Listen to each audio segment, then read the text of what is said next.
case, Carlos de Luna, Ruben Cantu, the district attorney that prosecuted Ruben Cantu in San Antonio, is now touring the country speaking out against the death penalty because he realizes he sent an innocent person to their execution. So anyway, these cases that are coming up, plus exonerations of people not on death row but in prison in Texas, particularly in Dallas County, the new and the first black district attorney in Texas, in Dallas County, is working with the Innocence Project. And they've released dozens and dozens of people. So you've got to figure, if that many innocent people are in prison, there's got to be some on death row also. So all these things are in people's minds. They hear about this, and it makes them question. And of course, nobody, even if you're for the death penalty, you don't want to be known as the person on the jury that sent an innocent person to their death. So juries are thinking more carefully than they used to. Support is still relatively high, but it's going down every year. And for the last 6 or 7 years, there's been fewer people sent to death row. We're still executing because they're on death row, but fewer people convicted and sent to death row. And it's happened enough years now that you can't say it's just a fluke. I mean, when it happens 6, 7, 8 years in a row, I think we have a trend going on that people like you and I who are on juries just aren't as willing to, say, fry them like they used to. So that's a turn of events that's happened this decade that is very, very encouraging. Texas a lot of states have what's called a law of parties, or they may term it differently, but it's when several people are involved in a crime, but one person does the shooting, all of them can be held accountable on one level or another. Texas is the only state that executes somebody under the law of parties when they are not the shooter. And it's really interesting because we're just now learning more and more about the law of parties because of a couple of cases that became very well known in the last couple of years. One was Kenneth Foster, an African-American man from San Antonio, who was out with a bunch of his friends, and I think they pulled a couple of robberies or something, and were joyriding. And Kenneth told the guys he was with, I got to get my granddad's car back home, so we're going to call it an evening. Well, one of the guys in the back seat, they were driving down a residential street, and he saw a girl he knew. So he wanted to stop and talk to her. So Kenneth stopped. Mauricio went over and started talking to the girl, and apparently she had a boyfriend. Something happened, and he wound up killing her boyfriend. Kenneth was in the car, didn't have a clue what was going on. He was listening to the radio and talking to the other guys in the car, and they heard a gunshot. And he has said, my first reaction was, oh my God, I'm going to leave. And then he said, no, I can't leave him here. So Mauricio got back in the car and they took off. Well, all 4 guys were arrested. And Mauricio, who was the actual killer, and Kenneth were both given the death penalty. They were even tried together by the same jury. So Kenneth was in a position of, well, this person was killed, you were there, we're trying you together, you must both be guilty.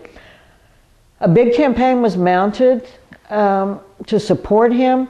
And Kenneth, and it was interesting, Kenneth's family, he came from a very, what we would call a good family. His dad was an educator, his uncle was a college professor, and he had been, not his dad, I'm sorry, his grandfather.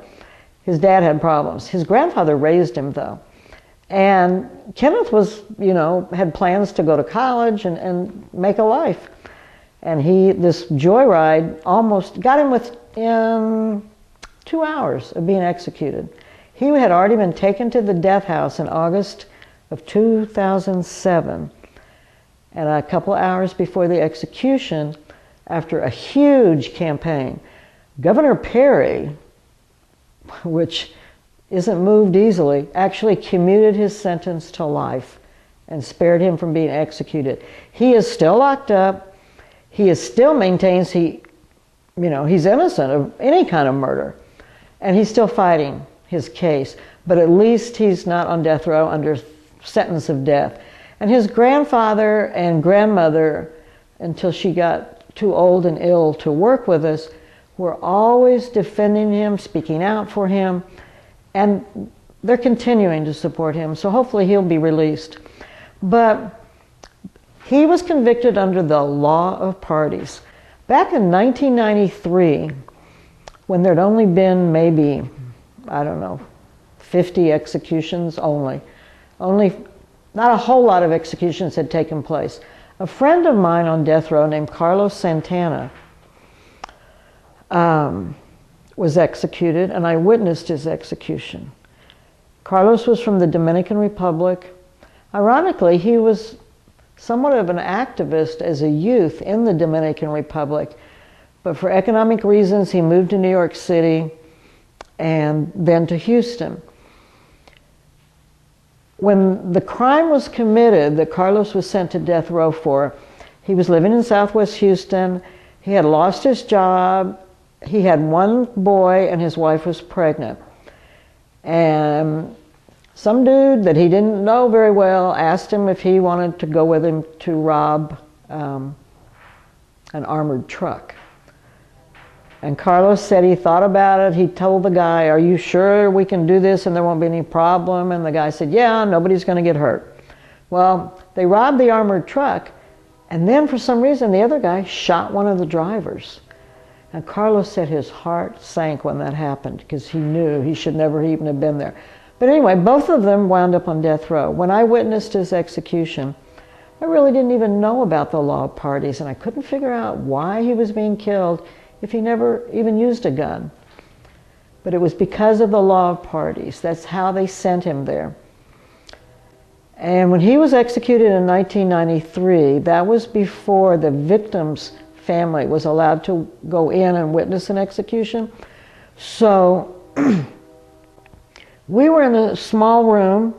He was on a gurney about 5 feet from me, and his attorney, Ramsey Clark, and I were talking to him, just having a conversation. And then the warden asked him if he had a last statement to make.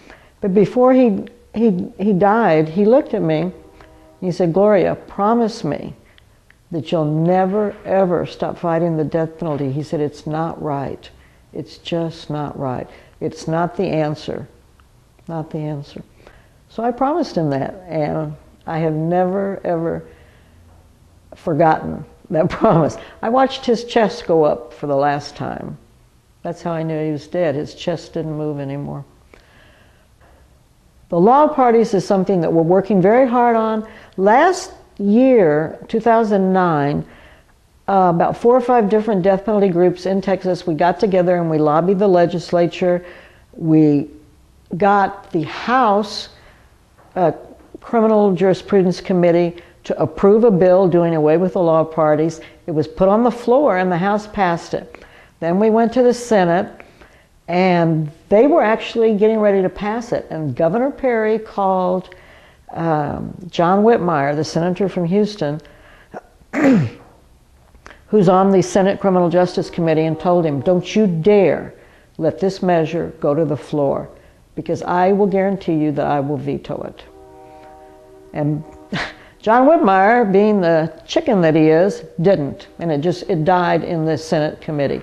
But we got so close to getting that law done away with, and the way we did it was by a lot of phone calls, a lot of lobbying, and primarily the family members, the parents, the sisters, brothers, wives, mothers of those on death row, and the numbers, it's from 60 to 80 people are on death row right now in Texas, just in Texas, waiting to be executed, and many of them never shot anybody. So, well, we got all these people together and we got so close. So that's something we're going to be working on in 2011 is the law of parties. The first execution of a woman in Texas was a really big deal because the woman that was executed was named Carla Faye Tucker. She had taken part in a horrific crime when she was very young. She grew up